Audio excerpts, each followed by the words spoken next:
All right, so we're back. That And was look, it's crazy. Gaz. You can see Gaz this time. Hi, everybody! So, like I said at the top of last episode, we've been having crazy technical difficulties today. Like Gaz's camera wasn't working. We had all kinds of issues, and like my computer literally just froze, and for some reason cut off the broadcast. So we felt like we were kind of on a good roll with this Comic-Con thing. So if you're watching live, great. If you're watching on the After Effect, just look right below this on the feed, and you can see part one. And I think I was out for a bit, but I think where we left off was discussing like different tables and stuff like that, right? Yeah, I'll just quickly go over the different types of tables in case people missed it. I'm not sure where it cut off, and just to refresh. I was talking about how next year I want to try to table there, and looking into the options, the cheapest but hardest to get is the Artist Alley table, which is a juried selection. So you kind of submit yourself and you hope they want you. If they want you, it could be potentially free or be as much as $350. I'm not sure where that cutoff comes, if it's their decision or if it's a time decision or what. And most likely, if they do accept you, you get half of a table to split with somebody else, not a friend that you could choose, but just, hey, here's your half table and here's somebody you're sitting next to. And there are restrictions on how much stuff you can have behind you. So like Scott Serkland, in addition to the size restrictions, if you know his setup is very big and deluxe, even with the little room he had, you can't build up like a big pipe stand. Most people have one of those pull up, things that just says a name and one image, and then like. And that's just a banner. It's not actually product, right? Usually, I mean, I did see one or two people that had like a print or two, but you only get so much room and it can only go so high. So that's the ideal if you want to get a free booth or if you want to get a cheap booth. So how do you go about getting a vendor table? Like if you're an artist or you're selling art, or would it be like because you're also selling toys, or like how would that work? For me personally, I would not be selling toys. The only time, for those that don't know, I do a lot of shows. There is a show, it's a toy show near my house. It's on 3 or 4 times a year, and I do sell toys there. Yeah. But that's a special thing. Usually I'm selling art and my comic, and that's it. But that is a toy show, and I'm not a toy vendor. I just have a lot of toys that I collect, and Got it. every couple months I'm like, here's a bunch of toys I don't want. So since I'm there already, I bring them along because I know I can sell them. So that's not something I normally do. Got it. So in this case, it would be in which section? If I wanted to do that, it would be, well, let me go in order. After Artist Alley, the next thing up, which is the thing that probably the three of us would be most suited to, would be small press. Because you in Artist Alley, you don't have to have a book for sale. You have to prove that you're an artist that they think will bring value. In small press, you have to have a comic that you've published or a small publisher has published. And Scott was asking, can you have other things too? And I believe you could have some prints or maybe a shirt for your comic or something, but you wouldn't have toys. You wouldn't have, old comics. You would only have your stuff, and it would have to be centered around your self-published book, your small published book. Now those tables looks like they go for $600, and that's also juried, so it's not like you send in your money, you get it. I do think you might be able to split those tables, however, like if you and a friend want to split them, you might be able to do that.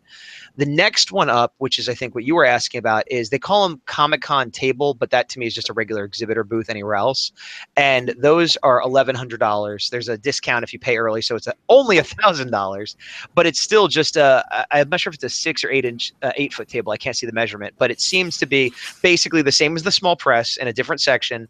And that's where, yeah, you could sell your art. Yeah, you could sell your comic, but you could also sell used toys. You could also sell cosplay. You could also sell CD, whatever. Yeah. And there's less restrictions. Like as we go up, the price goes up, the availability gets easier, and the restrictions get less. And if you couldn't get any of those, or none of those were good enough for you, then you could get a booth, an exhibit space, which is the crazy where it's a 10 by 10 booth is $3,450. And then if you want a corner booth, it's an extra $800. If you want this, it's an extra. And that's going to be Hasbro and Marvel and IDW and, Lionsgate and all those big companies like that, or delusional people that think that spending $8,000 is going to make their comic take off.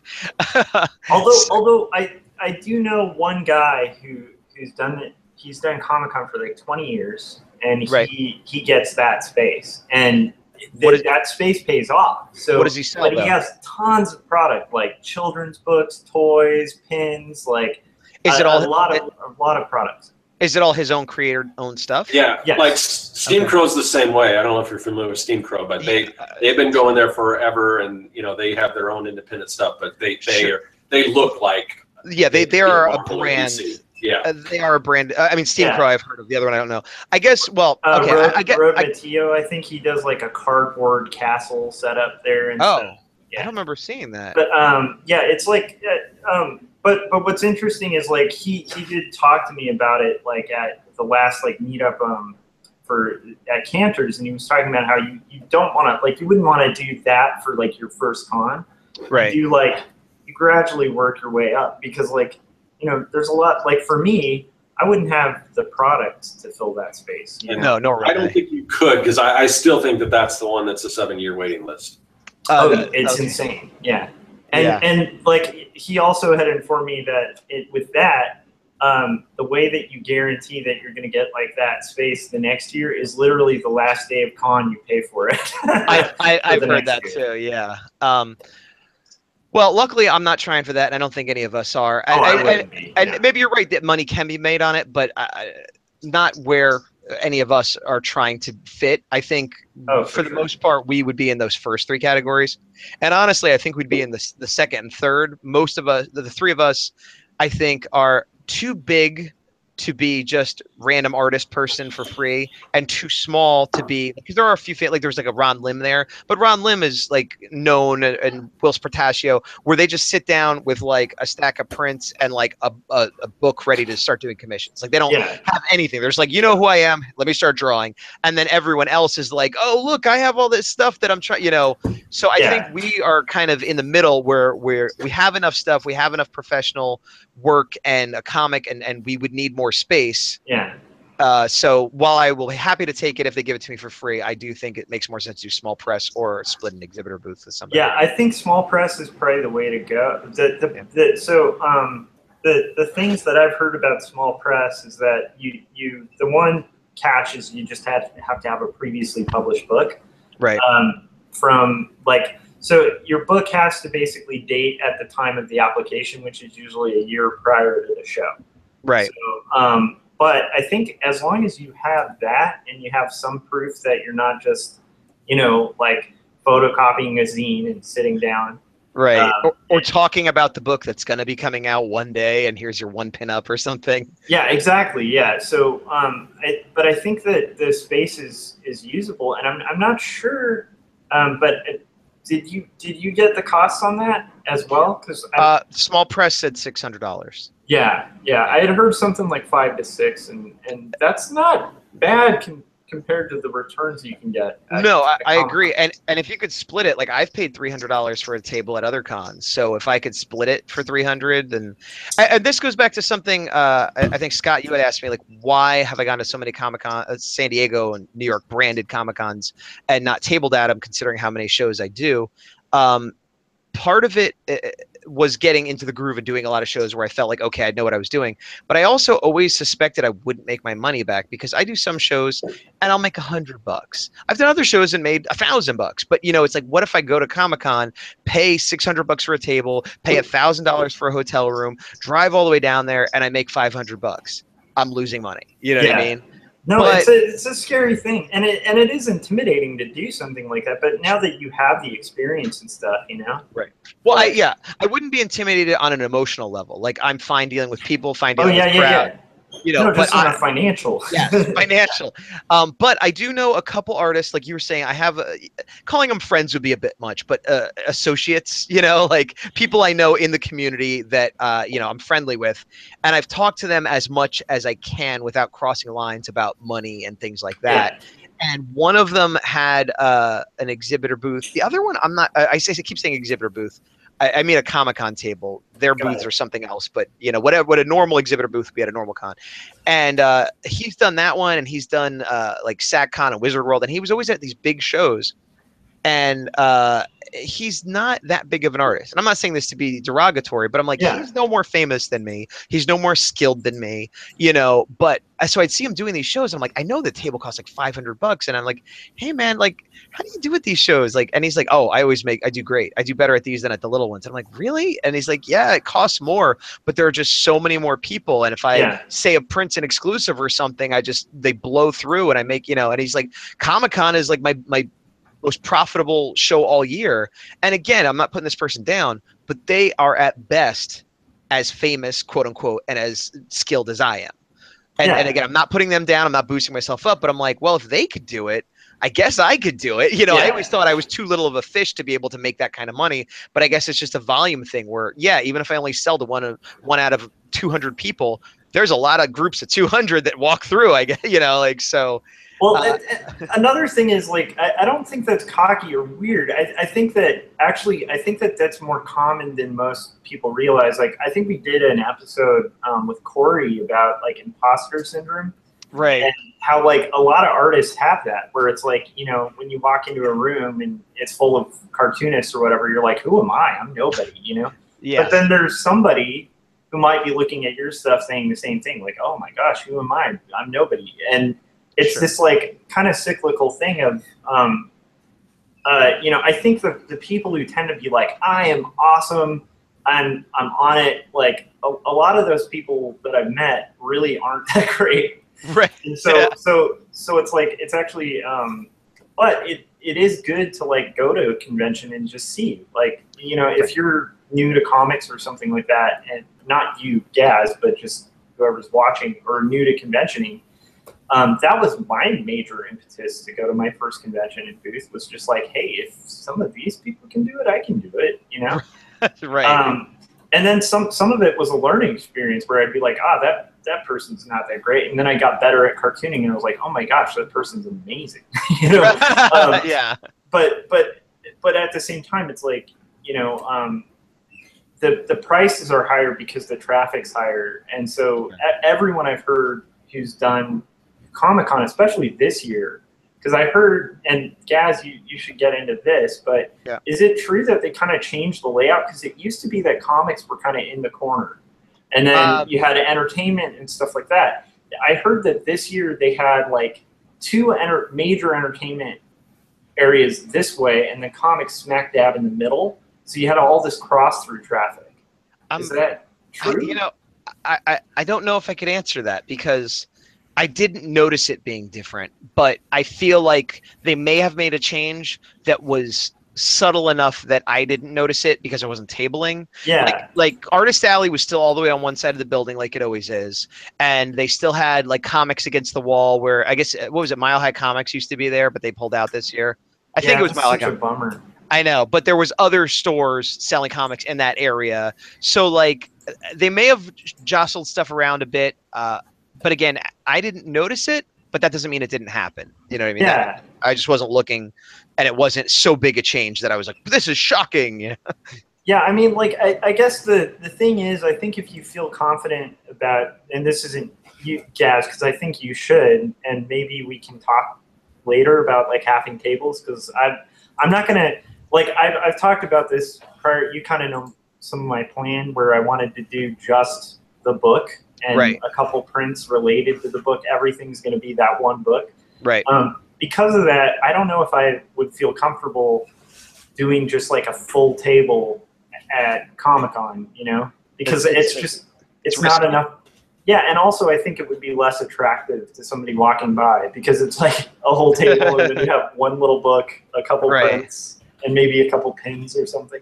Well, I mean, you could also, even if you're not selling it, you could put up, like, a big poster or, like, a cutout or something. Oh, for sure. Yeah. Yeah, there'll be signage and stuff, but my point was, I'm kind of equally not. I think to test the waters, it'd be cool to do a half and see how it goes. Yeah. And so, like, maybe, I mean, I'm probably not going to be ready by next year, but the year after. So, regardless, we should touch but yeah, I mean, that's a smart way to go in, is, like, if you're kind of on the fence about it, like, you know, get a group and do a group table situation. Although you'll notice your sales do increase when you do your own table a lot of the time. Sure, because if they're at your table, even if they walked over for you, they might see something the other person's doing, and there goes that sale.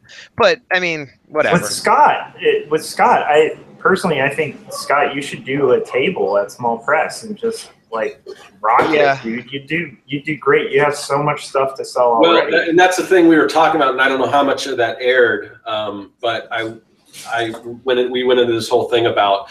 And I think Gaz and I kind of agree with this, is that sometimes I think having all this stuff could hurt you more than it helps you, because I think the more you can simplify it, like if you go and say, if I wanted to just draw mechs and that's all I wanted to do, like, and each one of those mech drawings are the same size, they have you can definitely see that there's a pattern and a theme throughout all of them. Yeah, those would probably sell better because there's just so much stuff, and people can look at it in an instant and say, I get what this is. That's all it is. You know, I don't necessarily know if I want to do that, just one thing. I can tell you I don't. But I might do it as an experiment, you know. But I think, well, maybe we should go halvesies in a couple of years. Because, like, you could do the experiment with me and just do straight Young and Dead, Young and Dead print, and Young and the Dead merch, and that's it. And we could see how it goes. That way, like, you're only out, you know, $250 as opposed to $500 if it's a bust. Yeah, but it sounds like what Gaz was saying, that if you get that free table, you don't get to choose who you're halving the table. Oh, you're talking about with Artist Alley. Artist Alley just. You're talking about okay. I was talking about Small Press, because you're gonna get way more. Like, I can't guarantee. Like, everyone I've talked to, with Artist Alley, it's very much like Gaz was describing, where it's like, if you're Jim Lee and you want to sit at Artist Alley, great. You're gonna, you know, have people come by and commission because you're Jim Lee. You're you're like this name in lights, you know.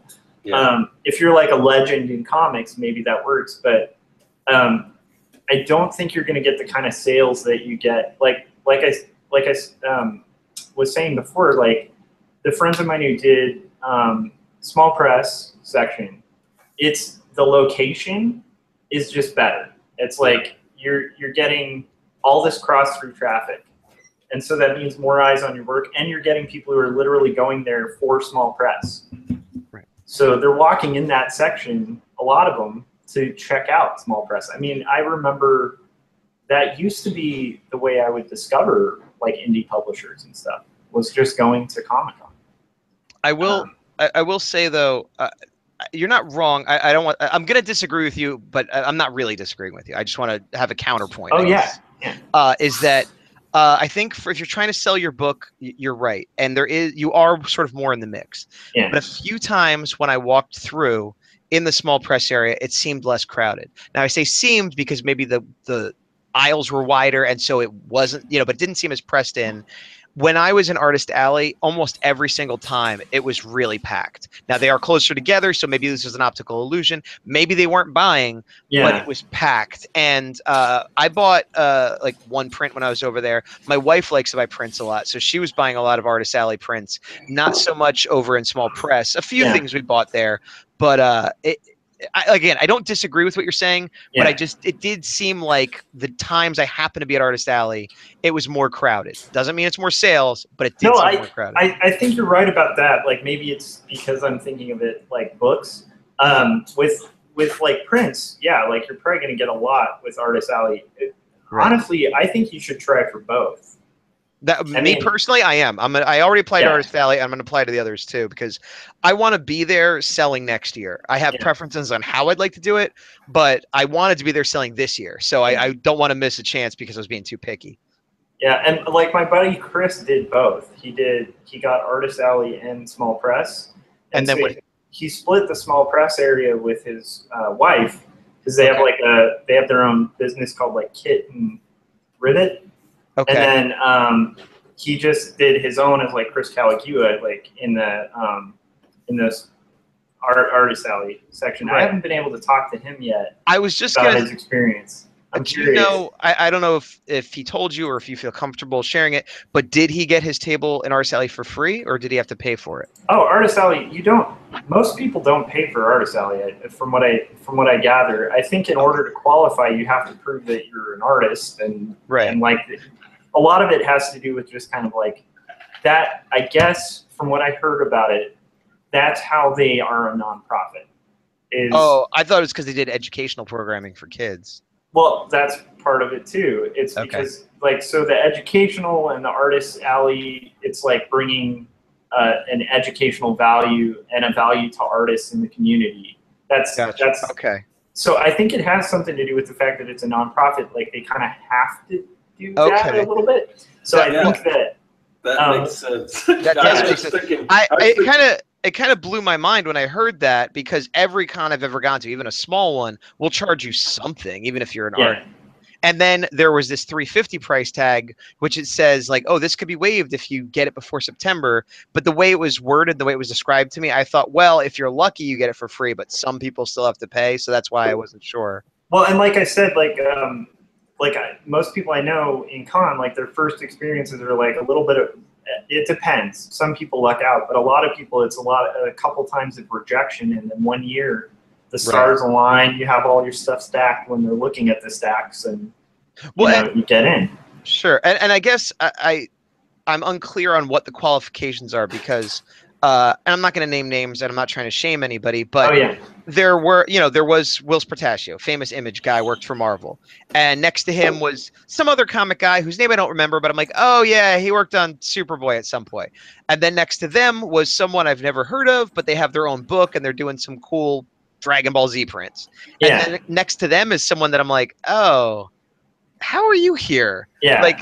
I've never heard of them. They don't have a book. Their art isn't that great, No, I saw just to support you, so you don't look like the only person being critical. I saw on online, and I'll have to try to find the link. If I can find it, I'll link to it. But there was somebody who I think in a very cool way was basically going around with a camera and catching people who are like selling fan art, and not fan art that's like unique or whatever, like fan art that's like, here's a photograph of, and this was a lot, I guess there were quite a few people at Artist Alley doing this, where it's like, here's a headshot that Harrison Ford was using for Star Wars. I'm going to redraw it exact. Oh, yeah. Like in charcoal, and frame it and sell it for like $100 or whatever. Right. And there was a lot of people who just did that. They had like headshots. It's like the mall portrait artists,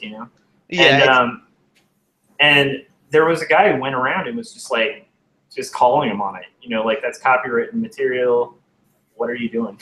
And it was interesting because there were quite a few. And, I was just like, how did they get in Artist Alley? That's what I was to say. Without making a judgment morally or whatever. Oh yeah. I do. That's when I say, what are the qualifications? But even with that, arguably, there's skill and there's ability and there's demand. Whether or not you think it should be there, whether or not it's legal or moral, that's a whole different argument. But it's not an argument. It's a fact. It's not. But like the point being, it's literally not legal. But I don't want to get into that. Technically, if you want to get into that, no fan art is legal unless you can say it's a parody. Right. Even that you have to prove it in court, basically. Right. Oh yeah.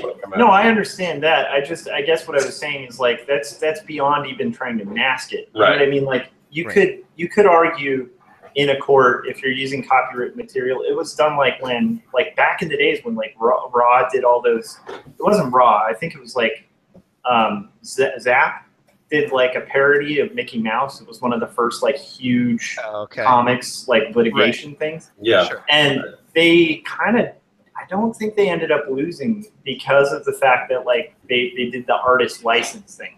My understanding with that sort of thing is that parody is safer than just straight transformative art. Transformative art is safer than, photographic reproduction. But all of it can be challenged. And some of it can be on the legal side if it's parody enough. Some of it is not. But that usually whoever is defending doesn't have the money to defend, even if they happen to be on the right side of the law. But they are hardly ever prosecuted at shows like this. So when I say let's put all that aside, I'm saying like it's kind of a non. Oh yeah. You know what I mean? Yeah. But what I'm just how did like I guess what you were getting at and what I'm getting at, because I agree with you on that. Like I'm not trying to rain on their parade. I'm just kind of confused at the approval process where like if I'm doing high school level like charcoal renderings of Harrison Ford's face or something, and meanwhile like somebody's like I know some brilliant artists like who are pretty legit and got denied Artist Alley.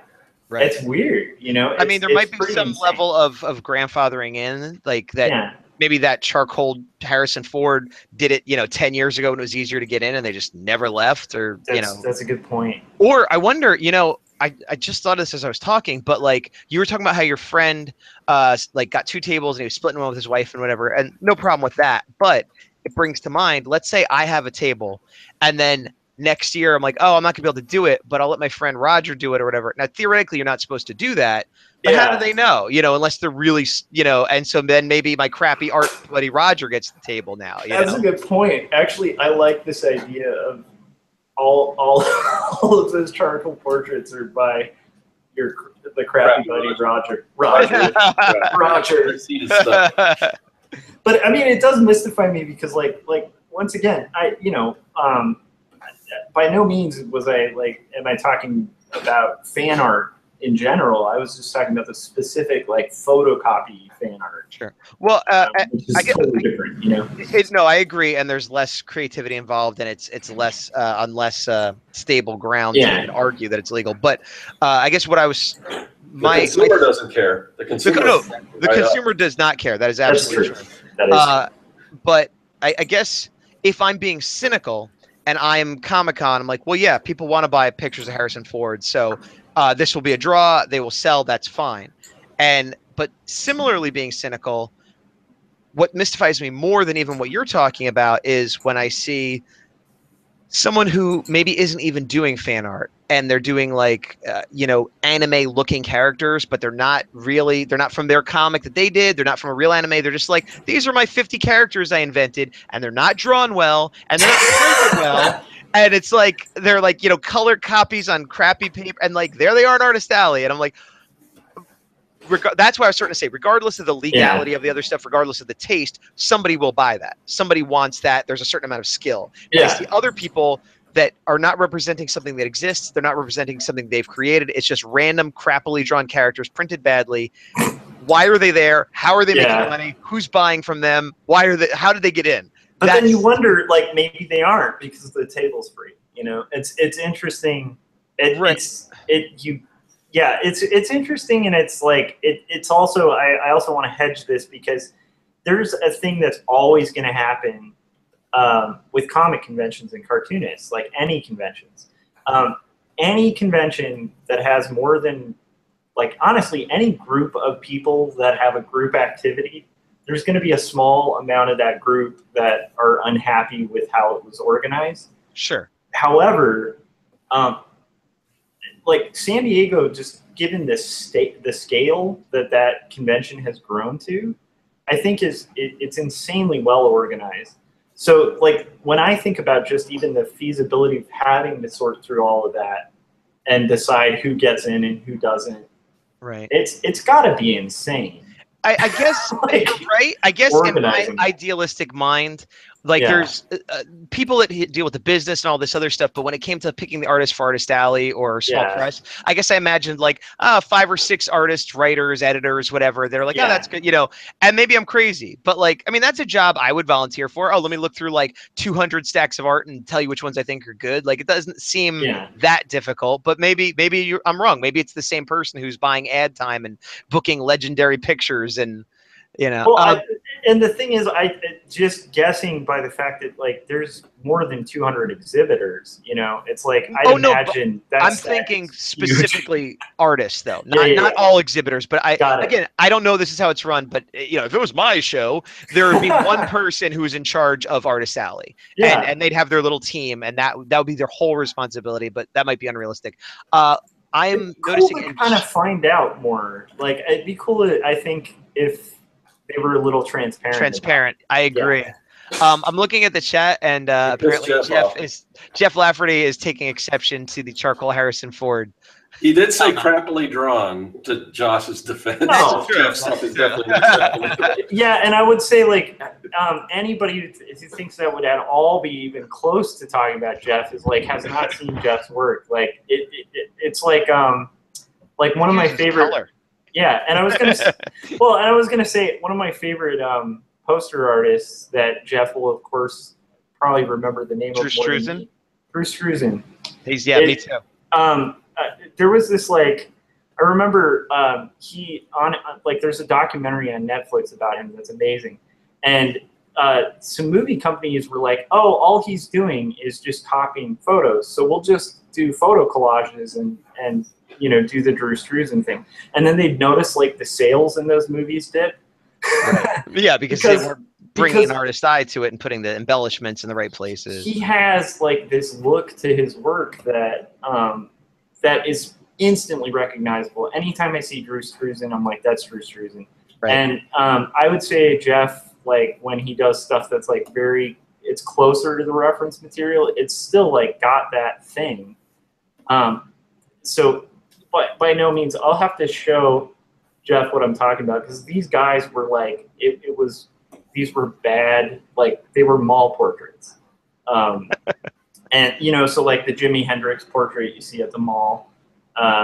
Jeff, did you ever do a Jimi Hendrix? But I guarantee you, if Jeff did Jimi Hendrix, you'd know the difference if you put it next to like this crazy nonsense. I know what you mean. I just think it's funny that now you've antagonized him. But like to me, it's like it's just a taste thing. Like to me, I think when you see it, because it just does not feel right. But maybe that's just my own thing. I don't know. I don't know if other people have issue with that. I mean, all I could say is, like I was saying before, that there definitely is a market for it. Yeah, that is true. That is a good non-statement.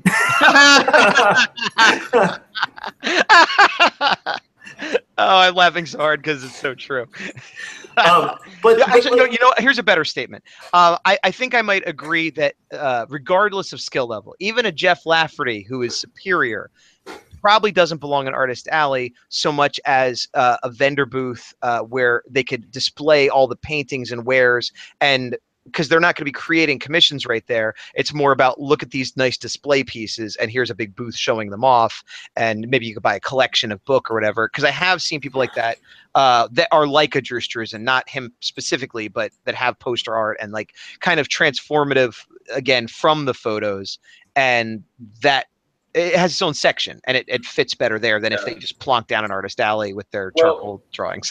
It depends, because Jeff does all kinds. He doesn't just, he does a comic too. So if he went there with his comic, then and that's kind of the same boat that I'm in, where I sell all this different stuff. So if I go to get that one table, am I just there to sell my comic, and do I not sell any of the other stuff? And maybe that's a way to go. So it's kind of weird. Like, how do you categorize yourself? Well, and I guess that's up to the team of artists and editors and writers that don't exist that I wish did to figure out. Yeah, and like I said, I guess the main thing for me was just the fact that like if you've ever had a high school art class and you've had that assignment of like, here's the cover of a national, like at least in my high school, I didn't have the greatest art teacher. So some of the assignments would be like, here's the cover of a National Geographic. Draw it, and then you'd draw it, and with charcoals, and you'd use the little like smudge tool. Yeah, the smudge tool, because that's the best tool in charcoal to use. I'm joking. That's where I was getting at with that. I'm totally overly hedging this, but at the same time, yeah. But I'm not walking back like the criticism of those charcoal ones, and I guarantee if I showed Jeff those portraits, he'd be like right on with that, because Well, I don't know. I mean, did you see any of that? Like what I'm discussing? What you're describing, I did not see. I'm not saying it wasn't there. Yeah. I definitely saw bad artists, but more the type that I was describing. Yeah. I'm going to have to find that video. The ones that I saw that fit into your description at all were more of a high caliber, and they had separate booths that were not in Artist Alley. That's good. That's refreshing to hear, because I saw that video and was just like, what's happened to Con? You know, but so overall, like, what was your kind of take just in general from, like, just as a fan going? Like, you took away some exclusives.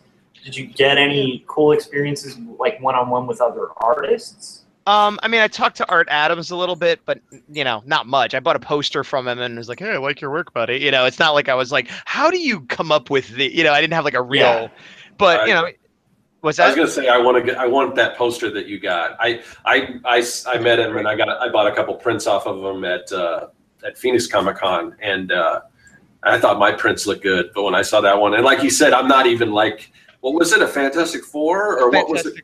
It is Fantastic Four, which is not my favorite, but I know, so good. And the same thing, because I bought this. He had a Star Wars one that obviously I'm a huge Star Wars fan, right? And then I bought an X-Men one, not because I'm a huge X-Men fan, but just because his art is so incredible, and especially in black and white. Yeah, I mean, that's what excited me more than anything, was that it was just black and white.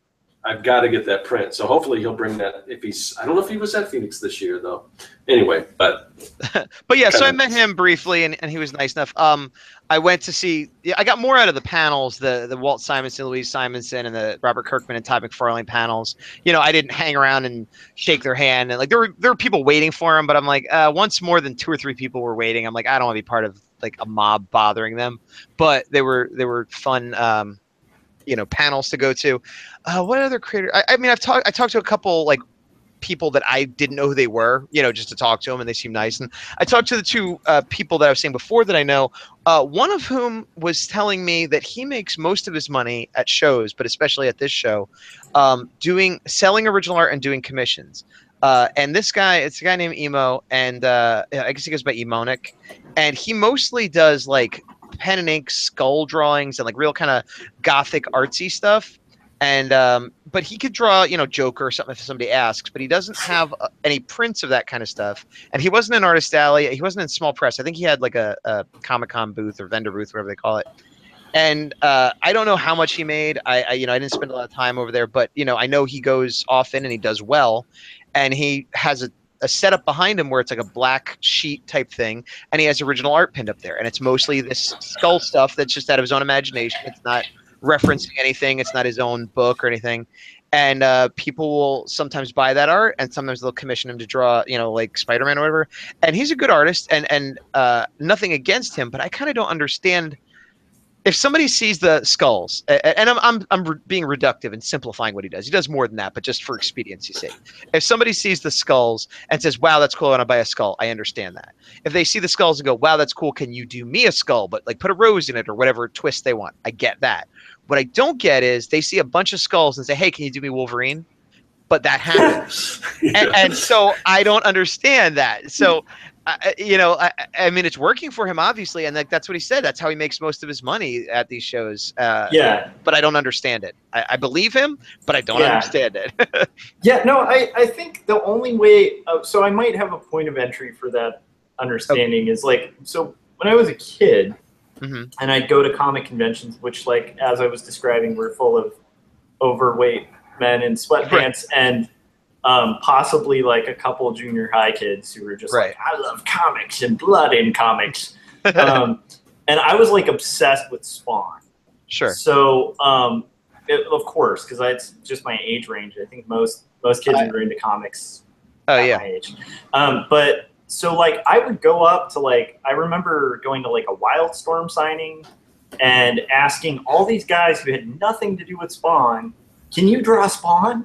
Because as a kid, like I would buy comics if they had Spawn in them. Like it didn't matter. Like at the point, there was a point where it didn't matter whether it was like who the artist was who made it. I was just in love with the character. So I wonder if there are some people who just kind of stick with that and just have a love for the character. So they're I just understand what you're saying. Wolverine.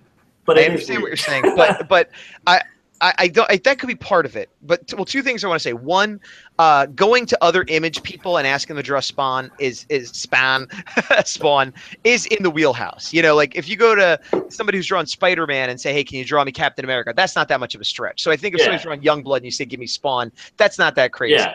This is more like I said. It's more like going up to MC Escher and being like, "Can you draw me He-Man?" You know what I mean? Like it just but that aside, there are definitely people, you're right, that I've seen at cons that just like, I have a whole book full of Blue Beetle, and that's I get everybody to draw Blue Beetle, and so there's probably a little bit of that, of they just like getting it. But how many people are there that are just going to every single artist getting that? You know what I mean? And I don't know what he charges, but I know he's not cheap. You know what I mean? I know he's valuing his art at a proper amount. So if somebody just wants a random picture of Blue Beetle, are they really going to go to like? So they must be seeing some quality in his art that they like, and he is a good artist. I like the way you drew that skull. I like the idea of some flesh over it, maybe some adamantium. If I was at a con and I wanted a sketch from him, but not his art, I would say, do me Ghost Rider, do me Hellblazer, do me Swamp Thing. Like that's the kind of, because it fits what he does. It's like it's stuff Bernie Wrightson might do, you know. Yeah. But and I don't know, and maybe there's more to it that I don't know, because like I said, it's not like he's my best friend. It was just a couple quick conversations during the con, but I've seen him at other shows that I do, and he seems to consistently do better than me. And I see him at bigger shows where I'm like, I don't know if it's worth me going there, and he does better. And then the other artist is not like that at all. He's the exact opposite. Did I say his name? No. Okay, I didn't say his name because in case this offends him. He's a little bit more pandering. And I'm kind of in the middle of these two, where like I do fan art, but I'm not doing pandering fan art, but it's still fan art. And so this other guy, I don't know if I've ever seen him do his own stuff. And he'll do a lot of like Breaking Bad crossed over with Star Wars, or like that kind of stuff, or whatever's popular. Like, oh, the Giants are in the World Series. Here's Wolverine in a Giants uniform, that kind of stuff. And whatever, he makes his money. But like that, I kind of like, okay, I can see how he's making money because he's aiming for that. Every show he has a new batch, and he has a simpler style than I do, because it takes me forever to do a print. I could see him doing a print or two a day with the style he does, and he's sort of chasing those trends, and he makes it profitable. It's not what I want to do, but I understand it. This other guy is much closer to what I'd like to do, but I don't understand it. If I just started drawing my own, I'm going to draw a bunch of robots I feel like drawing, I feel like I would sell nothing, Like, maybe I'm wrong. Maybe I'm just not having confidence, but. Yeah, you never know. That's the weird thing. You never know, and I think the key is there are some guys who do that. Like when I was in the T-shirt industry, there was this guy named Glenn's. At least that was his name on. Oh, I know. His this handle. Stuff's so funny, man. He's brilliant. I mean, he was one of the guys who started the whole crossover thing online, but he'd do stuff like the Communist Party, and it'd be all the members, all the different communists. Yeah. Yeah. And he'd do like Thomas the Tank Engine, but as like a really rad like mech transformer. And gotcha. He's an idea machine, that guy. Yeah. It's brilliant after brilliance. The thing is, like, from like occasionally having online interactions with that guy, like it seems like that is very authentic because he's really into concept. And and there was something about his concepts that would just like they sell, and it's because they were concepts where it would be a crossover, but they'd be so good that you'd be like, I wish I had thought of that. Like Darth Vader trimming a hedge into the Death Star. I've seen a lot of this person's shirts, and I could tell that just by the ones you said, these were like at the forefront before everybody and their neighbor was doing some version of it. So like that's the thing. I kind of wanted to bring that up because that's an artist I really dig, and I actually look at like. Especially when I was in T-shirts, and just really admired. Like I respected him just as much as like the Fan Brothers who were doing like these crazy, like beautiful, paintings and portraits and like just crazy like creative stuff. I think it's about authenticity, and I think that's why those mall portraits bug me too, because it's about authenticity. It's like, do you want to do mall portraits? Like with Glenn's, like that's what he wanted to do. So he was like, he built a whole business around it, and but I think part of why it excelled in such a way was because it was authentic. So I think for me, like, there's a side of me that's like, if I just got like a booth at Comic-Con and did portraits of famous people, right, I could do okay. And then there's a side of me that's like, I would hate that. And then when I think about it, if I did that, would I do okay? Because it would be so fake. right. Like, Well, the execution would be fake. Like, I wouldn't care about it when I was doing it. I'm 100% with you, and that's why a lot of ideas that would be good ideas for me to do pragmatically, I have trouble doing because I just don't want to. Yeah. And unlike a carpentry job or something, where you're like, well, I'm just going to hammer it anyway, even though I'm tired. It's like, Yeah. it's going to show. And going back to our buddy Jeff, who we've been insulting, What a dick. I think aside from his obvious skill level and proficiency, you know, with the material and all the things that make an artist, as opposed to someone who's copying a photo, I think, you know, and I don't know him well, but I definitely get the sense he loves Raiders of the Lost Ark. So when he does a Raiders of the Lost Ark piece, it's not like, oh, Harrison Ford's popular right now, so I'll copy that. It's like there is a love there for most of the material he does, with the exception of if he's commissioned or something, obviously. And I think, well, I mean, that's true of all of us, you know. Oh, yeah.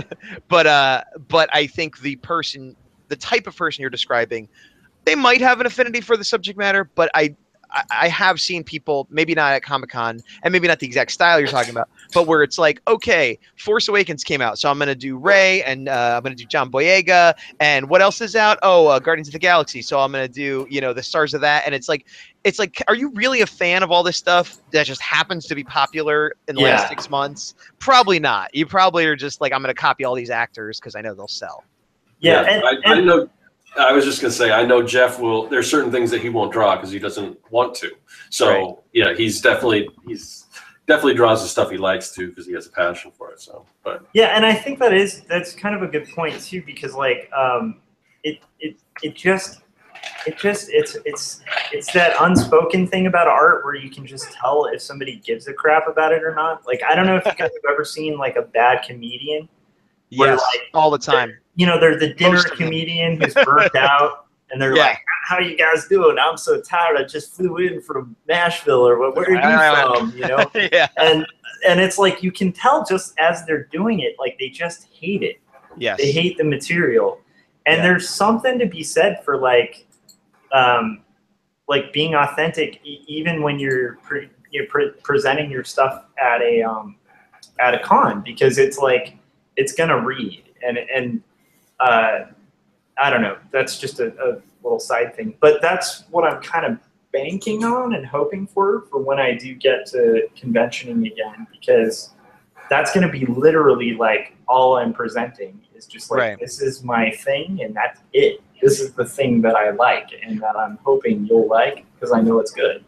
You know? Right. No, and I think that's going to be scary. I think that is scary. I think it's great. I have no idea how that's going to work for you. Like, and honestly, like I came at it originally, you know, I've talked this before where I came at it like client work. Okay, now I'm doing prints that I think will sell. Now I'm doing prints just because I like the subject matter. Okay, now I have my book out, but I'm still doing prints. So I've been kind of heading slowly sort of towards what you're talking about. Yeah. But I don't know if I'll ever go completely there or not. Like, I think you should just join me and we should have a table and we'll do it as a social experiment and see what happens. I suspect that at a convention like Comic-Con, if you did small press, with a half table, and have nothing that isn't related to the independent, like the intellectual property, literally just your property, right? I think that you would do better than you would think, and you may not make table,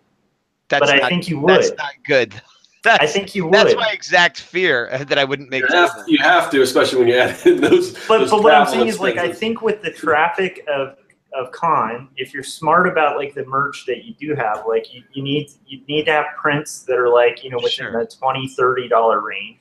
You need to have like, your $10 price point, and then you need to have stuff like in the like $1 to $5 or whatever. If you have that mix, I think I sincerely like. It's something I'm going to test. I think with you, I think you'd have more success with it because you have something that has a market built into it. Because it's a genre piece. it's a genre, and it's a genre that there's a ton of people at Comic-Con that are into. I want to believe you. I don't know if I do. I want you to be right. You know what I mean? See, the thing that I think is interesting is you'll never know if you're always clouding it with the other stuff. No, you're right. Because people are always going to go for what they instantly love. Right. And has already built their love and their passion than the thing that takes a little bit more of a risk. But if you just simplify the menu, you're going to have more people ordering filet mignon because you only have 3 things on the menu. You know? No, you're right. And you know what I might do, which is kind of the cowardly way to do it. But let's say I got a table myself, or I split one with you, or split with someone else. But I'm in that situation. Yeah. What I might do is start off with like just my book, just my prints, just whatever.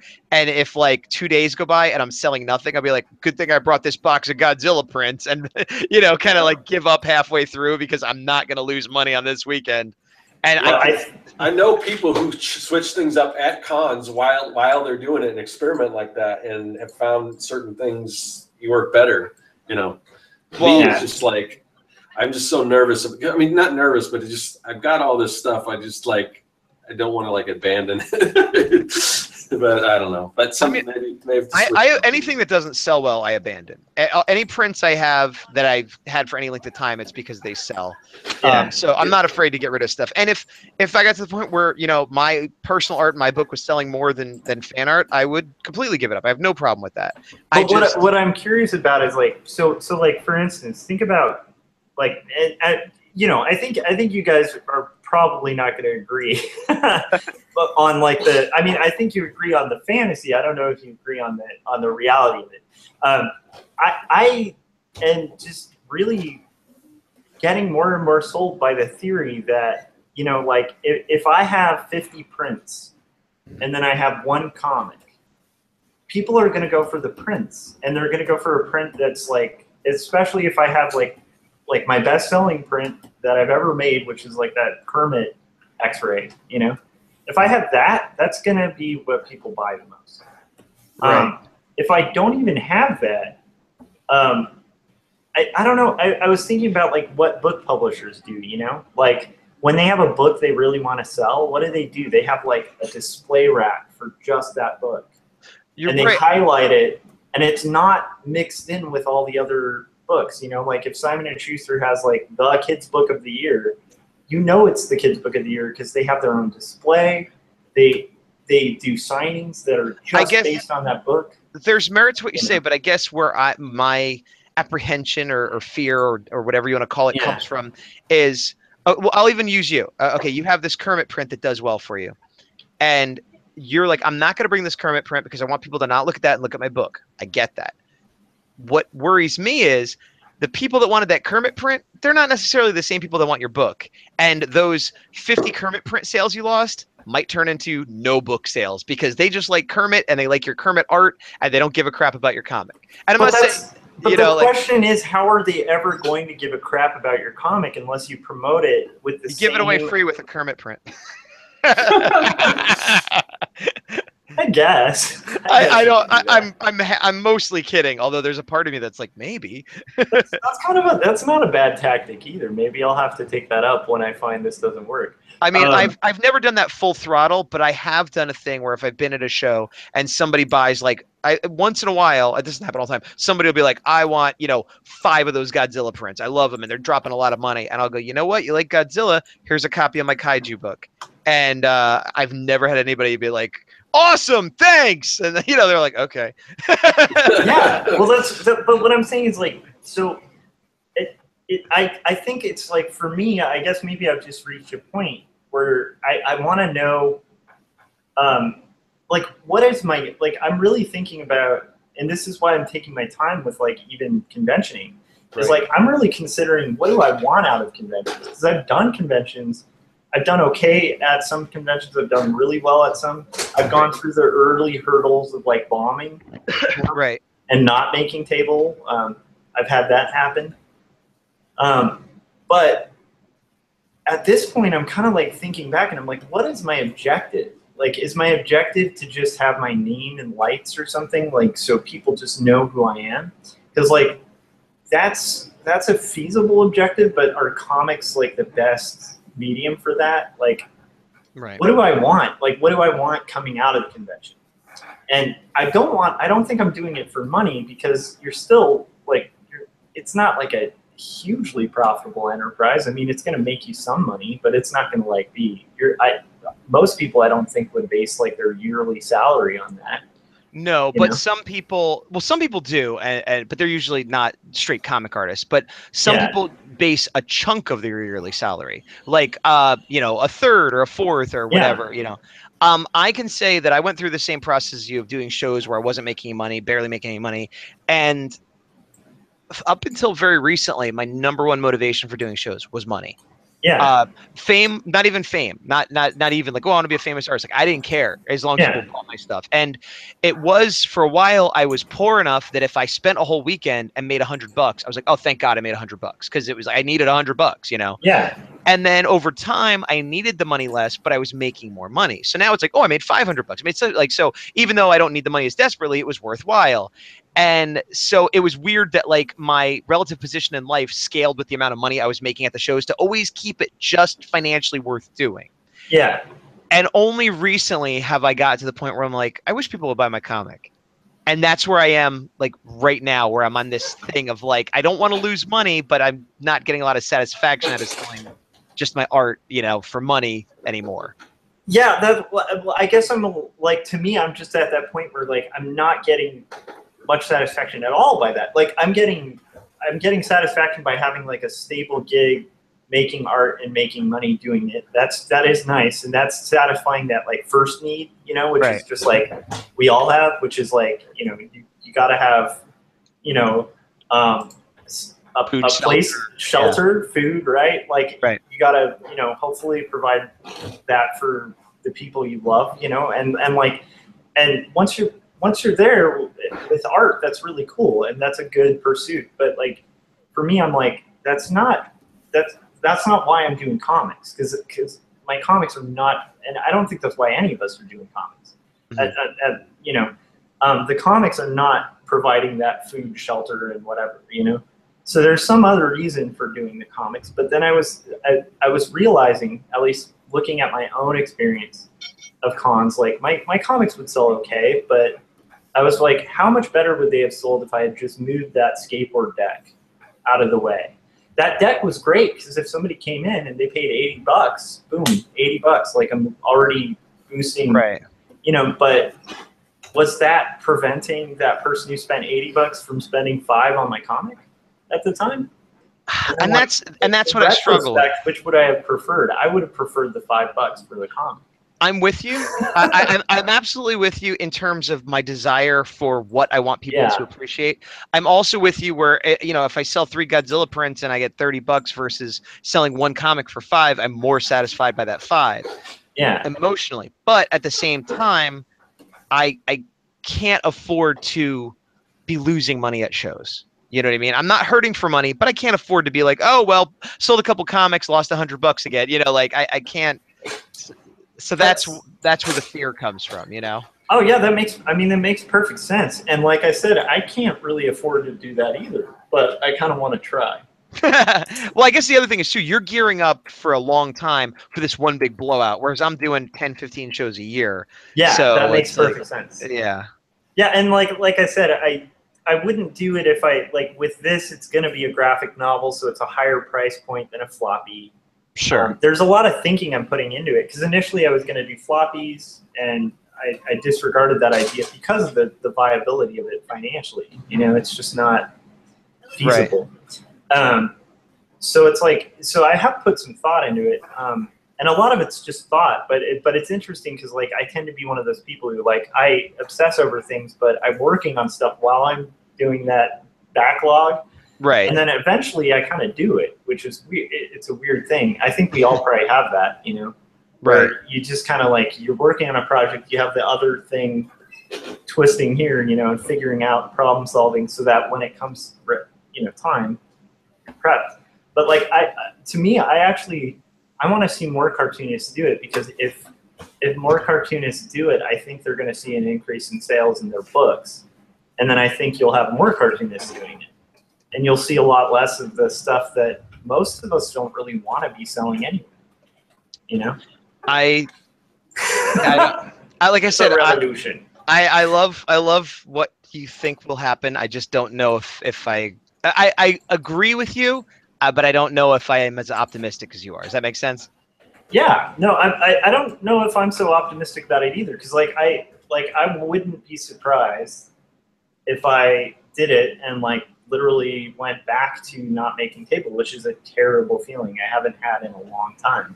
Right. I wouldn't want to go back, but I think I'm willing to risk it. Sure. And part of that's also just a business thing. Like you kind of have to take risks to make things you want to happen happen. That's true. And so that's, to me, when I analyzed it and I realized the only thing that's ever prevented me from doing that is just fear. Mm-hmm. I was like, that's not good.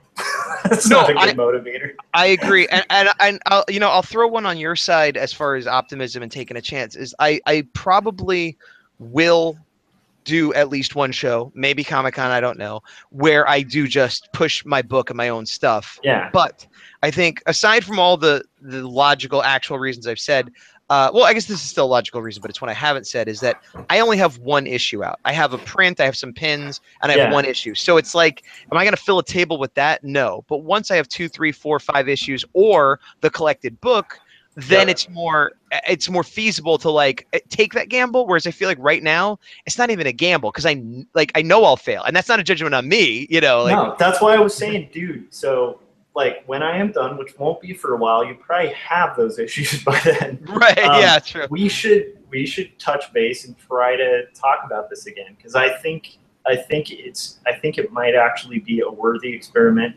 And like I said, if it's with a half table, you know, like the loss is gonna suck. It's enough of a loss to like motivate you to work your ass off at the convention, right? Right. But it wouldn't be half a grand loss, you know, like which for me would be really bad. Like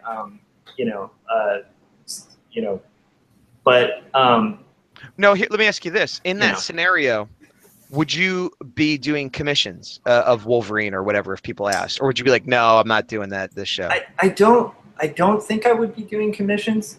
Would you I've never done commissions at conventions. I've done sketches in people's like there's one person, I think they're still going around, but they used to collect like Death, the High Cost of Living.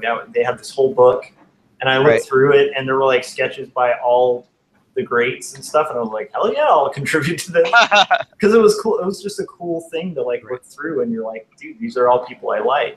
Gotcha. Well, I guess I like doing commissions less than selling my comic, but more than selling prints. Yeah. Because I feel like, I have a certain amount of confidence in my abilities and a certain amount of imposter syndrome mixed in. But I feel like, okay, this is a good picture of Godzilla. I feel confident selling it. Yeah. But I feel like when someone buys it, who knows if they like my art or they're just like, I like Godzilla. Yeah. But if they like me enough to be like, give me a Punisher, well, they obviously like my art enough to do Punisher, which I don't have a drawing of at least. Now, would I still rather sell my comic? Of course. But to me, that's like the middle ground between the two as far as emotional satisfaction. Yeah. No, that makes perfect sense. And like, I'd have to talk to you more about commissions. Maybe we can do because Scott, do you do commission? You do a lot of commissions too, right? No, I don't really do commissions. No. Yeah. So like, I'm curious about how you work it, because like for me, my biggest worry is just the time frame and the turnaround. Like I can draw quick, but it's always never quite as good. Right. Well, a convention sketch or convention commission is never going to be as good as when you take home. I think that's understood by most people. Yeah.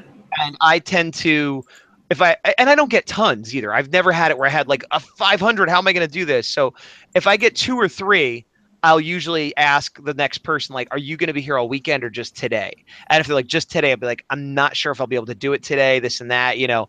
And if they're like, I'll be here all weekend, I'll be like, okay, I'll do it, but I might not have it until the end of the day, Saturday or Sunday, you know, like, so I'll be really straight with people about how long things take. And sometimes people are like, can I stay and watch? I'm like, you can, but it might take me. I would hate that. Oh, well, I don't mind people watching me because I did caricatures at a theme park. So I got over that a long time ago. But a drawing that maybe should take me a half hour to an hour could take me 3 hours because I have to stop and ring someone up, and then someone asks me a question, and then my buddy says, can you hand me that thing? And then, oh, the phone, so it's not like I'm just sitting there drawing. So I tell people this, like, I don't mind you watching, but you're going to be watching me run my booth and then occasionally sitting down and drawing in between is what you're going to be watching. Yeah. Now that I think of it, though, I guess that's not the big a deal since I do it live on YouTube all the time. So. Yeah, true. But I don't think I've ever had anyone ask if they could stay and watch. Yeah, I mean, it's not an all the time thing, but sometimes people want to see it. And honestly, usually if somebody does stay, they'll watch for like 5 minutes and then wander away because it gets boring. You know what I mean? It's because then, like, what will happen is like I said, I'll have to answer a question. I'll be talking, and even if I'm sitting there holding the pad and pen, I'll just be holding it for minutes at a time. So yeah. So like I'll have to do a thing on commissions because I'm curious about like and some of it might have to get into like scales. Like I don't even know what to charge people for that kind of thing. Well, I'll tell you, we could do a whole show on that, and I would love to be part of that because I have things I've tried and failed. I still feel like I'm not quite doing it right. I'm always adjusting, and I've been looking into anecdotes about the way other artists do it, some famous, some not, and some stuff that like, oh, I would love to do that, but do you have to be famous to do it? But I feel like we're veering into a whole nother show when we get into that. Oh, I totally agree. Yeah, and like I think that would be great too because I mean, Scott, you do the like amazing marker renderings that you could do. I think you could execute fairly quickly. Yeah, the thing is, I'm really trying to. When I'm at a show, I'm trying to focus on, interacting with sales and things like that. Yeah, that would be my worry. Uh-oh. I think we just lost Josh.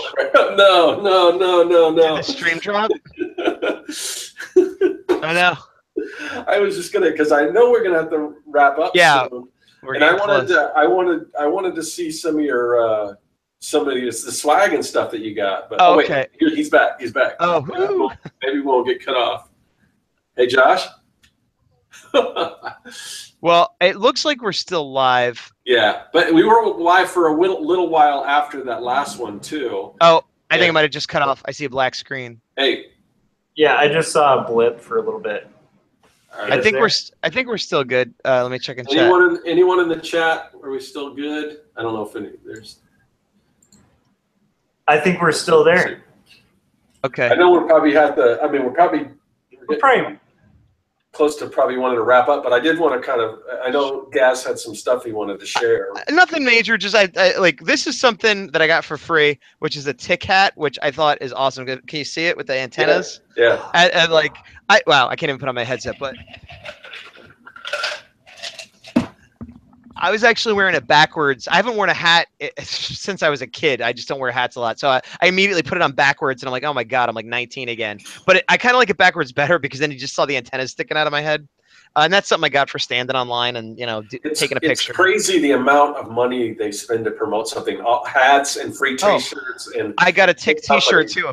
I don't have it here. There was 2 tick events, and one was like watch the preview and you get a hat, but I also got a phone case and they gave you free water and charging, and that was the smaller tick one. The bigger one was like a real escape room where you went on the scavenger hunt and they pretend like the tick, and the guy who plays Arthur had a message. It's like a Universal Studios ride. And then the swag from that was before you get on, they said, do you want a koozie? Do you want a shirt? Do you want this? And then they personalize what saying you want on it, and you get to the end, and I got this shirt, which I don't have handy. So that was kind of cool. I got to step away 1 second. Talk amongst yourselves. Yeah. I want to see that Art Adams print again, although he can't hear us. I'm just stoked about the fact that like the tick is kind of a thing again because I love the tick so much. Right, I'm back. So yeah, they were pushing the tick a lot. This is just normal kind of swag stuff. This this is a Dragon Ball Z exclusive version of Goku that are always difficult to get. We ended up getting 3 because we got 1 for her and 2 for friends of ours. We're not reselling, just in case people are wondering. I don't do that, but I do get extras for friends that can't make it. I got this Star Wars set of Luke and Rey from The Last Jedi. This is the 6-inch figures. You see that okay? Yeah, I saw you showing off the original art in one of your videos. Yeah, it has the art here. Yeah, there was a display at the booth where it showed like the underdrawings, and they look just straight like nice comic book drawings. And this I don't even know if this is exclusive. because they might just be early release. But this old man Luke, I like Star Wars, but I love Luke. Luke is like my hero since I was a kid till the end of time. Oh, yeah. And I couldn't believe they didn't have a figure of him for the last movie. So I've been waiting for this figure forever. Oh, they didn't? Really? No, I didn't know that. That version never came out in any scale except for Pop, which I got even though I don't like Pops because I wanted it. That's crazy. Yeah, this I was not going to get, but when I saw it, I couldn't resist. This is the NECA Turtle set. Nice. This is it's like a vinyl, like the old '90s cases. It has like latches, like the Star Trek play sets. Like basically those, printed and then it's printed and then is it vinyl or is it look like it's laminated paper? It's similar to the Star Trek, but that was more 70s, 80s. This is more 90s. This is like it is like a vinyl with some sort of sheen on it. But then inside you get the 4 turtles done in the style of the cartoon, and then I'm not going to lift it up, but there's Shredder and Krang and the foot soldiers, but they're all done for the very first time in a like the old turtles never looked like the cartoon. Hold on, Gaz. Hold on. Yeah. They're saying they can't see through the little window, so that's probably okay. You gotta click on.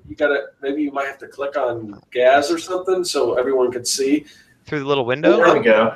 Yeah, because we're just seeing. Oh, because I'm not talking. Okay. Here I am talking. No, but that's not. It's not. It's. I don't know if it's working. Is it working now? I'm seeing Gaz. Okay. I see it talking. I think it's usually motivated by sound. So if I keep talking and you guys don't, then people could see. It hasn't been switching, which is weird. It's once again. Yeah, sometimes if somebody clicked on something, it'll stay on this particular person. So, yeah. Gotcha. But I'm seeing. I'm watching the playback now. I could see myself in the playback. Yeah. Well, since I opened it up, there's the Krang and the Shredder, and this is the first time there's been a Shredder that actually looked like the cartoon. And they have all kinds of accessories. What really sold me more than anything was that the turtles are dark colored as opposed to light colored, which is how they were in the opening credits and the first miniseries, which to me was the absolute pinnacle of the cartoon. The first like 5 episodes, and they were never that good again. So the fact that it represented that exact moment in time for me really sold me. And these can't be sold outside of conventions because NECA got the license only for conventions years ago, and then it was sold to Nick and a bunch of other stuff went on, but they had all these molds lying around that they've recently been able to release. So that's so cool. Do you have that thing that with the ROM and the mat tracker? Yes, I do have that. That's pretty cool. I'd have to get it from the other room if you want. Oh, that's right. That's right. Well, you know what? I can't. Hold on.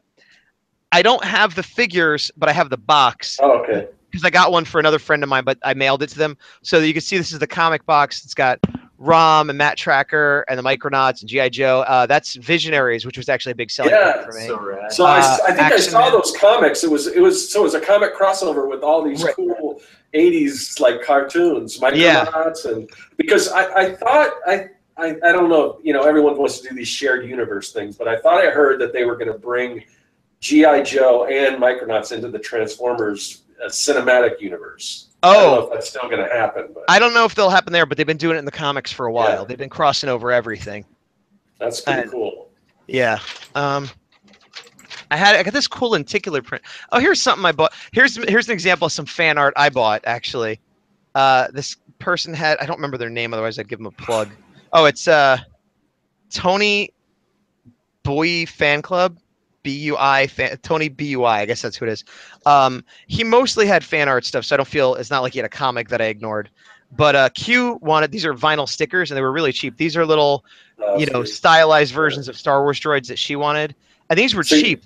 This was $10 for 4, and they're nice vinyl. And then since she was getting those, I took a look, and I had to get that Dragon Zord, Grimlock, Mechagodzilla, and then the Megazord. I would have got another dinosaur. That's the stuff. And granted, it is fan art, so it's going to sell. But it's a certain style. It's small. If that's all you saw, that stuff's going to sell like crazy. So and he had said something about like this was the first year doing stickers, and he was like, these stickers have been a game changer. Like, and honestly, I'm trying to remember what else he was selling. I think it was print and other stuff, but like we zeroed in on those. Look at these chibi little cute stickers, And I guess they were making his whole weekend for that. That's so cool.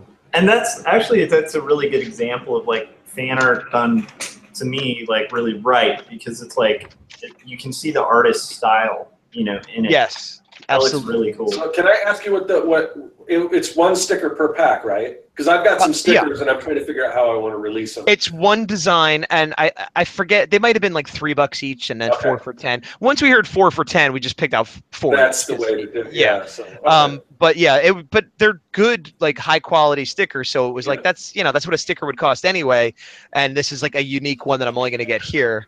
What's this? I don't know if this is an exclusive or not. It might have just been an early release. This was kind of a impulse buy, but they had a Soundwave Hallmark ornament, and it looks exactly like the G1 toy. So it was $15, and I was like, you know what? I'll put that on my Christmas tree. I thought I had another bag, but it's actually in the other room. So depending on if you want to wait a second, I could go grab another bag. Otherwise, I'm kind of out of stuff that's in front of me right here. If you can go and show off the ROM figure, then yeah. Okay, I'll be right back. It's well worth it. I wanted to see, because he was talking about a lenticular print, but he said it was fan art, and I want to know, is that something you can do? Like if you do, it's usually like sometimes they're 3D, sometimes they move when you turn them.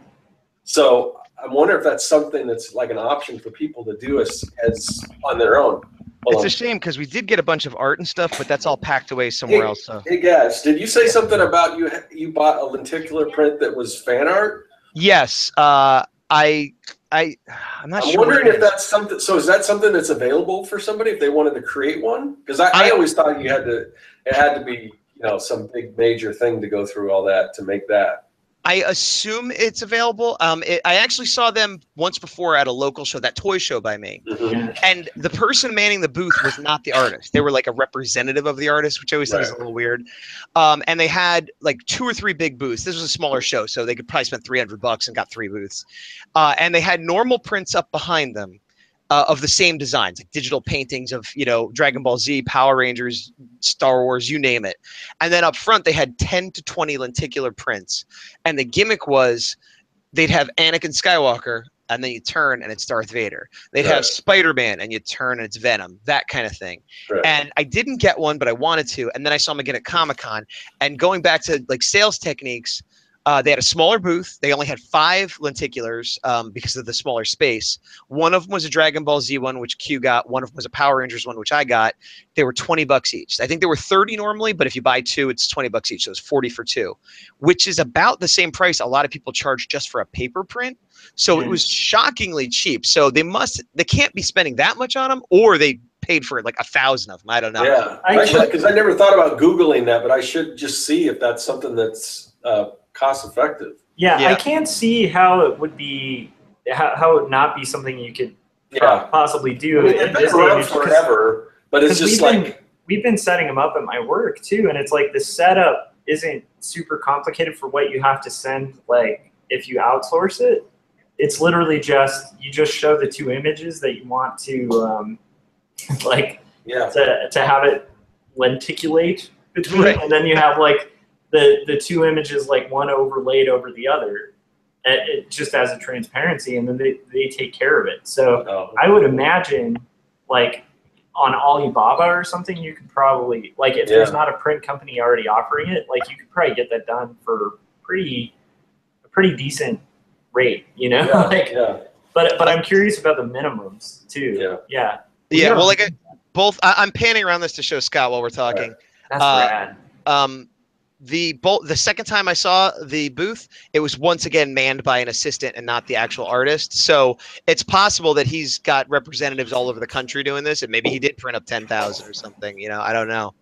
But it's definitely worth looking into if you have some concepts. And I think, for Serkworks Mad Scientist Lab, that seems to be something to be right up your alley. Yeah. Did you see the ROM figure, I hope? I saw it a little bit, but we were talking and stuff too. So show them again. One more view. Show it again. We won't talk. I had it up there for like a minute and a half. We were talking. What I like is he's not super chrome, but he is pretty shiny. See him? And that's supposed to be a Dire Wraith next to him. They look different now than they did in the old Marvel comics. Are those like Star Wars figures scale? Slightly bigger. They're the G.I. Joe scale, which I think is a hair bigger than Star Wars, and they match with the modern G.I. Joe figures that have been coming out the last 5-10 years. That's cool. And then what else we got here? I got this for a friend. This wasn't for me, but there was a Coraline set that. Oh man, that's awesome. I can't open it without. Yeah. Oh wait, maybe I can. Oh no, can I? No, I can't. But it's got like a doll and a book and the DVD, and so it's like a little collectible thing there. I picked up this for my friend. This is a Daredevil. It's a 12-inch, but it's an exclusive because he comes with beat up parts, which. Yeah, I can't open this either. Unfortunately, the stuff that's not mine, I can't really open up. But he comes with like a busted up face and like a beat up Daredevil is what makes that one exclusive. Another thing I picked up for a friend is this little clear White Ranger loyal subject. The fact that he's clear is what makes him an exclusive. I would say half the stuff I got was for other people, which I don't mind. It's kind of fun to go hunting and buying, but I don't actually have to pay the money. Like I get the excitement of the thrill of the hunt, but I don't have to pay for it. Yeah. Comics Legend and myself, if it's available, they want to see the Art Adams print. Yeah. I can go take a look. No, because I'm so behind on my videos. I don't remember what I've talked about, but we're moving, so I'm not putting any new things up. Yeah. I will check out his videos, Comics Legend. Check out Gaz's channel. He shows it. I do. Well, I will. This is actually, I did not love the new Power Rangers movie, but they had this Megazord figure, which with super paint, and this normally you have to buy like a whole set to get. So I'm a sucker for robots. So even though I didn't love the movie, I thought it was a cool robot, so I got that for myself. You know what? There is a tube right next to me with posters in it. There's a chance the Art Adams is in here, and I'm going to take a look if you guys bear with me. That's one thing. If you go to a convention, I recommend getting a poster tube because even if you don't buy posters or prints, they give them away all the time. And when I didn't have a poster tube, everything would be destroyed by the time I got home. Yeah, that's actually a really, really good point. Oh, there's some other art stuff in here. Okay. This is a print my wife got. I forget the name of the artist, but it's like My Little Pony with like some girl character she does. She's kind of skirts the difference between fan art and original art because I think these girls are her own characters that she incorporates fan art into. Like, so it'll be these girls with Star Wars or these girls with, My Little Pony or whatever. This is an example. I got this DuckTales poster for free. Oh, cool. What else we got here? Oh, this, Scott, I feel like you'd appreciate this more than anybody. I got this for free. It's Triptychon from Transformers. It's a poster of him like doing cereal, but on the back, you could fold it up and make it into a real cereal box. See, that's cool because I've seen so many people do the cereal thing. It's like, oh, it's so played out. But the fact that they did everything else, and it's free for free. Yeah. Oh, this is another free poster. It's just Star Wars figures reenacting a scene. Again, I wouldn't have bought it, but for free, I'll take it. Oh, I think this is the Art Adams. It is. It is the Art Adams. All right. Hopefully, I'll be able to show it. It's pretty big. Yeah. That's what she said. Sorry, I couldn't help myself. That was good. As he's holding something phallic. I know. It was unstoppable. Welcome to the late version of this channel. Ow, get that. My cat decided to get in on the subject. Okay, this is the Art Adams print. It's going to be difficult because it's rolled up, but that's rad. Let me see how much I could get. Oh, it smells lovely. So it's pretty big. I'll show you detail in a minute, but what makes it awesome, as I get closer, let's try the glare. If you could see, it's a recreation of the cover of Fantastic Four 100. Right, so that's kind of what the cover was, but all the rest of the art on the borders on the left and the right, and the awesome Galactus on top, and then underneath I think there's some mole people if I'm not mistaken. That was all added by Art Adams. Like he did the recreation and then was like, by the way, here's everything going on around it to make it even better. And I think he's done this. He might have done this with a few other books, but this is the first one I saw. And there's his signature that kind of looks like nothing. It's just a little scribble, but that's fine because I mainly just wanted to meet him. I didn't care about the signature.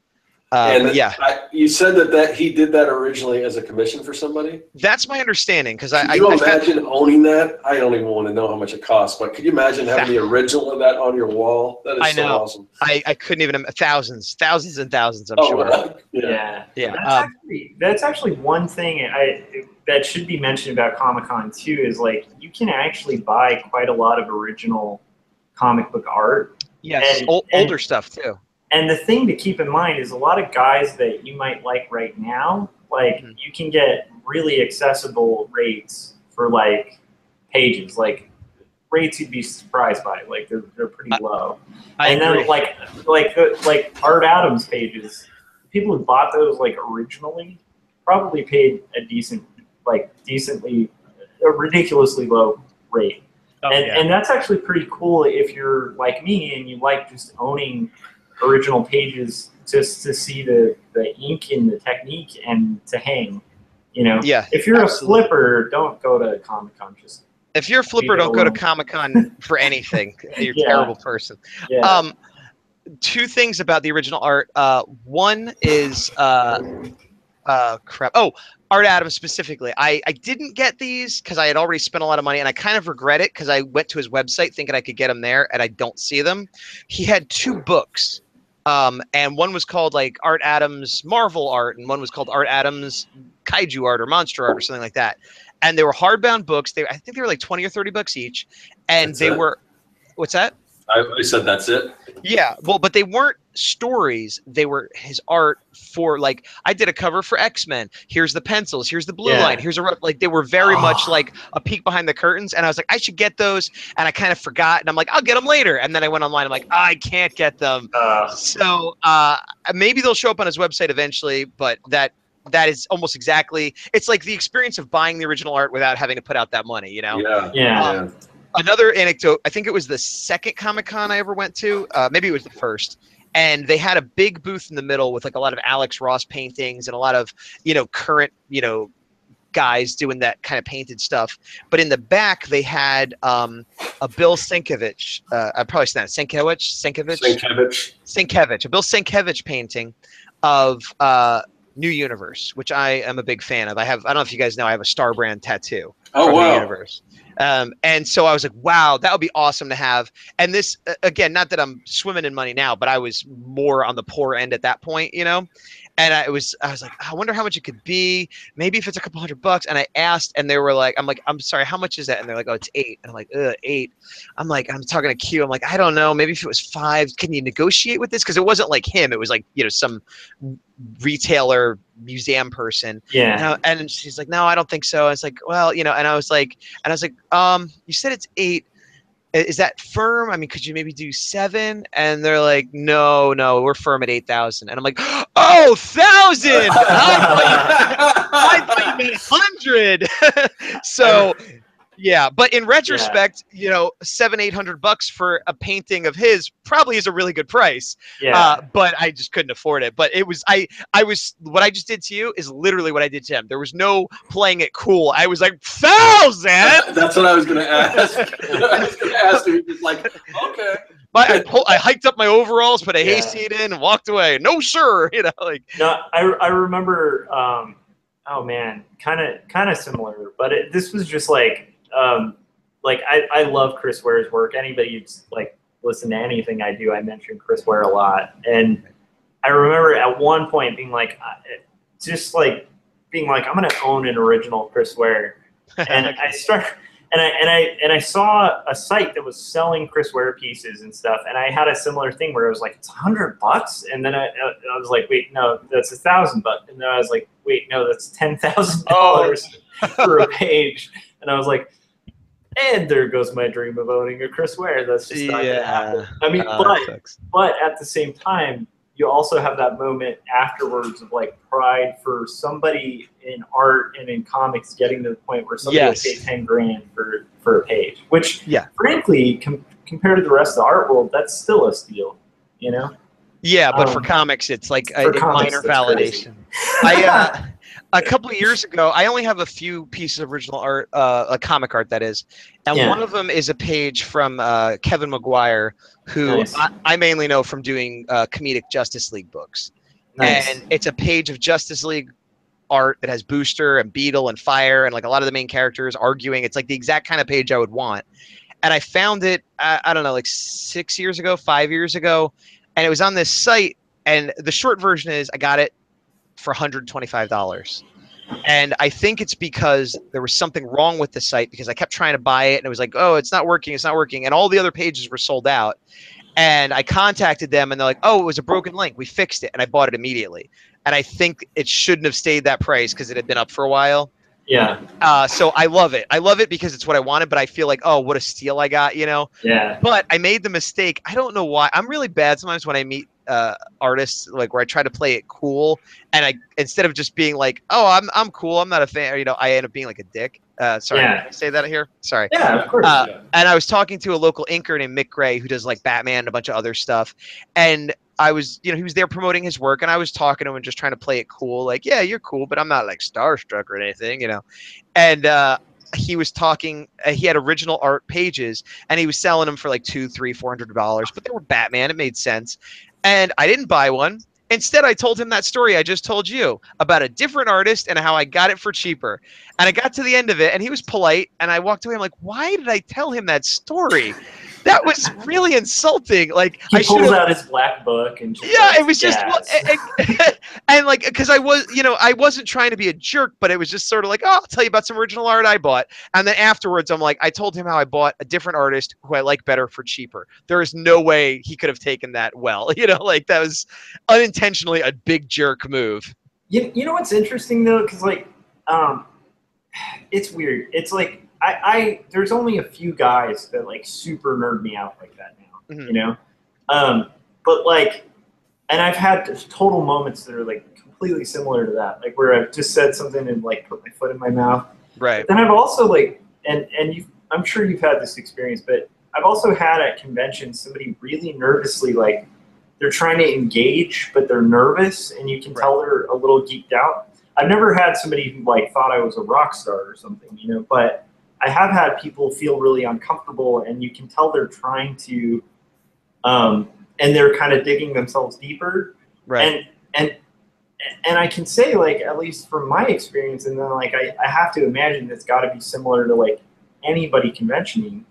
It's like most of the time you just kind of want the person to have a good time. I agree. So like the funny thing is, like, you might have walked away mortified, and I guarantee the artist involved was probably just like, yeah, okay, that was weird, you know. Or maybe they did have a black book, because I mean, there's one of my favorite stories is Ray Bradbury, and this was from a Comic-Con that he talked at, where he was talking about when he was writing Martian Chronicles, he had all these people who were, like, everyone he talked to would make fun of him about writing about outer space. Sorry, real quick. Like, I think you still have it locked on me. Watching me listen to you talk. Got it. Okay. So everybody basically, when he was writing Martian Chronicles, like a lot of people, like famous journalists and stuff, would talk about like fantasy being for kids and how we'll never get to space. And he actually had a little black book, and he'd say to those people, like, okay, give me your phone number, because when we land a man on the moon, I'm going to call you a son of a bitch, and then I'm going to hang up the phone. I've heard that story. And he filled an entire black book for like, 10, 15 years. Right. And then the moon landing happened, and the night of the moon landing, he picked up his phone, and he dialed every number on the list, and when they would answer, he'd say, "Hi, so-and-so from like Time Magazine, son of a bitch," and hang up. And I just thought that's pretty awesome. I need to get a book like that. That is a great story. Well, I was going to say something. Oh, this wasn't at a convention, to be clear, which makes it worse. It was at a signing at a comic store where he was the only artist. So I think that does make it worse. That's pretty rough. But all right, so I think we're going pretty long, and this is part 2. This is usually our after show time. Well, we made up for the bad first half with this super powerful second half. We needed to do that. But thank you for those of you who trudged through all our technical difficulties. Yes, thank you so much. I'm physically going to have to just transfer the screen to every person, because, like I said, Hangouts and my computer are flipping out today. Gotcha. So all right, so I will just say you can check out my stuff here and subscribe here, and hopefully not too many charcoal portrait artists unsubscribe from this. But if you did, sorry. At that, I'll pass it off to Gaz. Hi, it's me, your old buddy Gazbot. I'm here talking about art and art I don't like, and other people's art that's cheaper than yours. No, you can find me on YouTube under Gazbot. I did 5 videos on San Diego Comic-Con, so if you haven't heard me talk about it enough, you can check those out. And I'm on Instagram and Facebook, and my comic's called The Horror Ray 4. Issue 2 is taking too long to come out, and I'm a disappointment to my family. Scott, where can we find you? Well, you can look right down here at this lower third, and that'll tell you where to find me online. You can also go to madsciencesupplycompany.com. Got a bunch of new stuff on my store, and everything else is just Serkworks on the interwebs. That's Instagram and Twitters and Facebooks and all that stuff. And let's see, what else? We have a newsletter, and because the way we do this is we rotate from Josh's channel to my channel, back and forth. So if you want to know where we're going to be, what time we're going to be, like usually we're on Wednesdays, but today we're on a Thursday. And if you didn't know that, you would know if you signed up for our newsletter. So that's a good way to find out what's going on. So, and cat butts. Cat butts indeed. But yeah, you can. That's how you find what we're going to do and everything. And we always have a rotating third chair. And today, or this week, it's Gaz, and it'll probably be Gaz again some other time. But it'll be somebody different next week because we usually just like to switch it up a little bit. So that's all I got to say about that. All right, so I'm going to sign us off. We will see you guys next week.